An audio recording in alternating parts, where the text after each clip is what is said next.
Hurmatli fuqarolar, 21-asr axborot texnologiyalar asri bo'lib, kiberjinoyat kundan-kunga oshib bormoqda.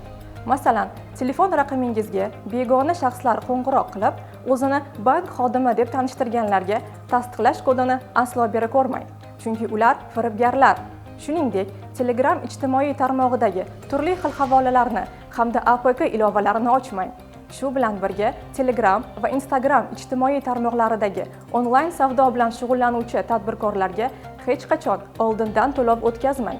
Sizga qo'ng'iroq keladi va o'zini siz foydalanadigan telefon kompaniya operatori deb tanishtiradi va siz bilan bo'lgan shartnomasi yakunlanganligi va tungi soat 24:00 da ish faoliyati tugab, raqam bloklanishini ma'lum qiladi.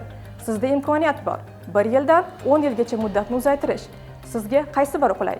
Kerakli muddatni tanlaganingizdan so'ng raqamga bank plastik kartasini qo'shishini so'rab, sizdan ma'lumotlar oladi va hisobingizdagi pul yechib olinadi.